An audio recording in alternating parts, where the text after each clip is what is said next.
Okay, and Kathy was asking the question, can I habituate to pulsative tinnitus? Or like the hissing sounds and things that go along with your heartbeat, or when you're chewing, you'll get these cracking and popping noises. And I did a little research on this because I don't have that.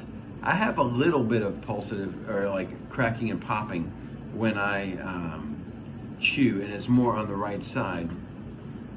So I'll tell you what I know. So first of all, cracking, popping type tinnitus can be something that's in the joints here, and is that the TMJ? I think I said that right. And that can sometimes go away. Sometimes I'm not going to give you the medical way it's done. I think sometimes it can just go away on its own, even. So that can be good. But you know, while you're sitting there eating and you crack, pop, pop, pop, pop, again, it's going to be the same formula. You need to understand that cracking, popping is not going to harm you. It's just a cracking and popping. So as you do that, your brain is going to knock it down a wavelength or two as far as how much you focus on it. And then again, going along with my formula, you've got to classify it as, it's just me. It's kind of cool. I got a little cracking and popping, it's just the way I do things, and I'm kind of happy about it. You got to trick your brain and not make it a negative thing. And then your brain will classify it into something, it's just the cracking and popping, no big deal. And you'll just go on about your day, Pulsative tinnitus, where it actually goes with your heart rate, and you have some usually lower pitch, some, I don't know exactly what the sound sounds like, but that I did some research, and there are people I was reading on some tinnitus forums and so forth where one person 4 years, another person 7 years, they said they learned to adapt to it. Same formula I just gave you. It's not where they don't really see it as something that's dangerous to them, and they don't see it as a big deal anymore. It's just something that's part of them, and they go with it. And that's what you have to do, just like any form of tinnitus.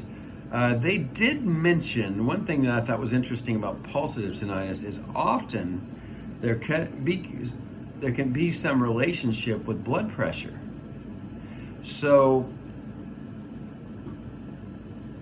that is something where I think you have to get into diet and maybe even exercise.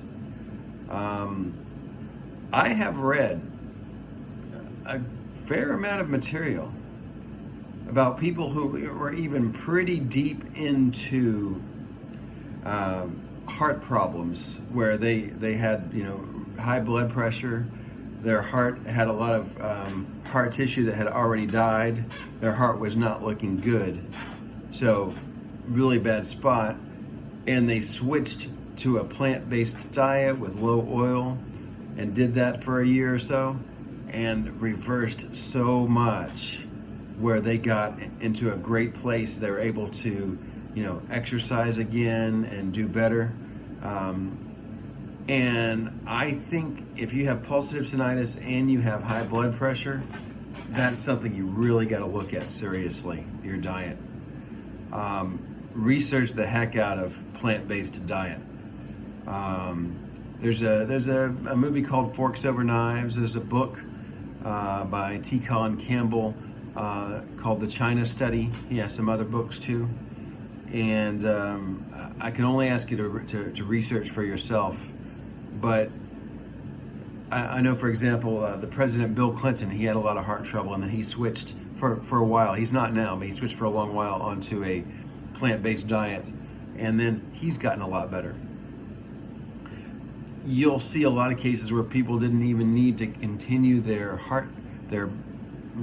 I don't know the word to describe it, their heart type medications, their blood pressure medication after some time, because they recovered.